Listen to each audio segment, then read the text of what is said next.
Ladies and gentlemen, we're nearing the end of August, almost the end of summer. From July to August, there's a lot of interesting news in game industry. And Gacha games also got a lot of interesting news to share in this month. So now, time to see some of the news, big or small, that we got from Gacha games in this month. Starting off with the anticipated game that is finally released. Tower of Fantasy. This anime-inspired MMO is finally released globally in August, offering game experience that is quite different than your typical MMO.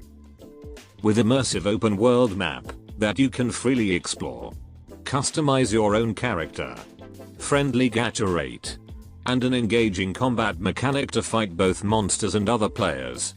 Despite some minor problems that happened few days after the game released, overall this game is well received by many people.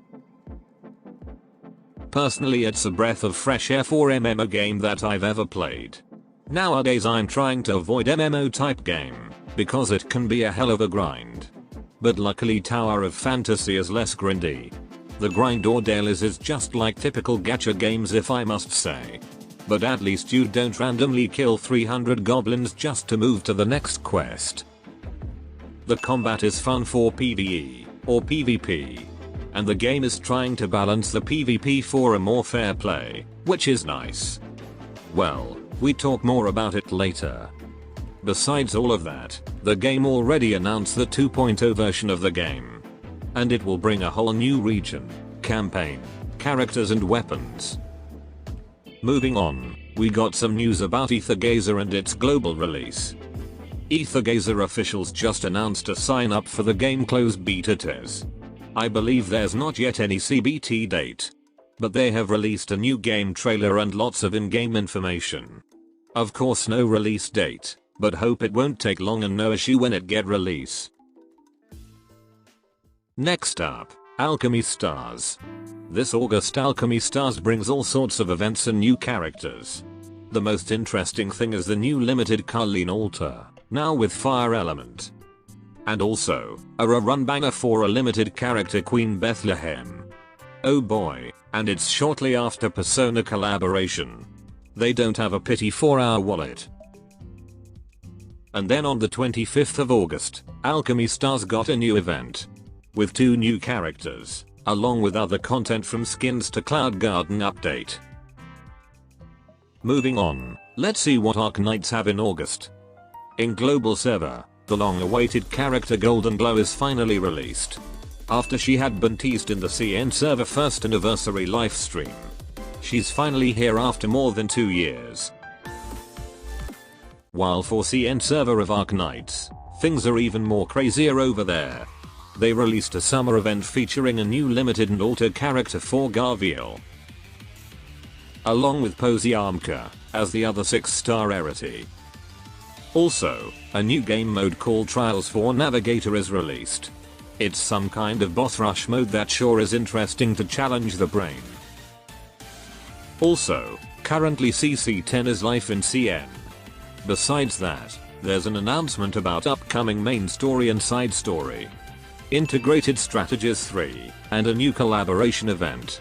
Surprisingly, it's not a news about the collab with Capcom.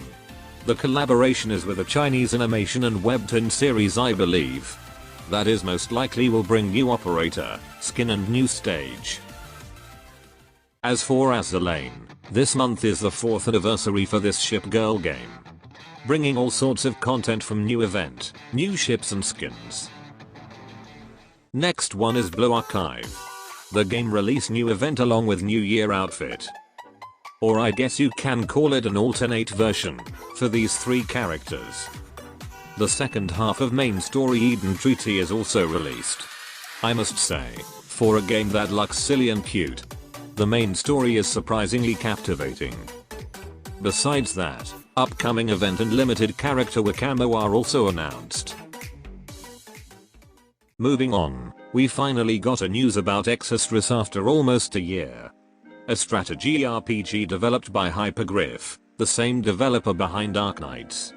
It's a premium game and gacha mechanic is unconfirmed. they announced a registration for the game offline alpha test. The test is expected to be arranged in this month. And it's a restricted offline alpha test only in China. With possibly NDA agreement or something like that is present. So sadly we can't expect to see more footage of this game. But let's hope the development will run smoothly and we can play it soon enough. Next up is Genshin Impact. Genshin finally released the anticipated new Archon quest, Samaru region, and Entrovision character after almost 2 years. All in all, this is a very exciting update. New region always mean new exploration, quest, new characters, new mechanics, enemies, and personal favorite, new story and lore. And of course us the traveler got new Denro abilities, and perhaps new Haram. I haven't explored much, but the experience is somewhat more amazing than the previous region. Then let's see Guardian Tales.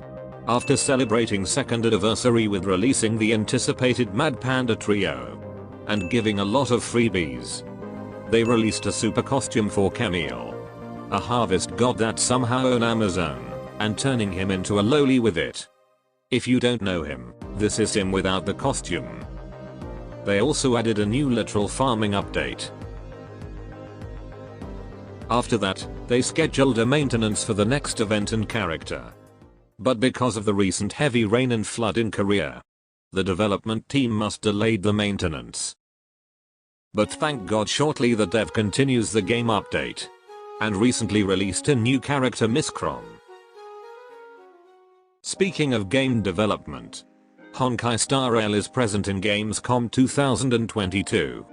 Well, I was expecting a release date, but there's none. Though they had recently released a new trailer and an extended play. As for Honkai Impact 3rd, they do a lot in this month, from releasing new characters, skins and other content. First they released Volvi, and soon Alicia, Hersher of Human.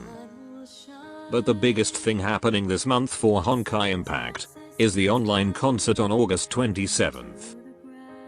All I can say, the concert is beyond beautiful. Especially the ending part, where fans singing Honkai theme song Moon Halo together. Mad respect to all the people who contributes in this concert.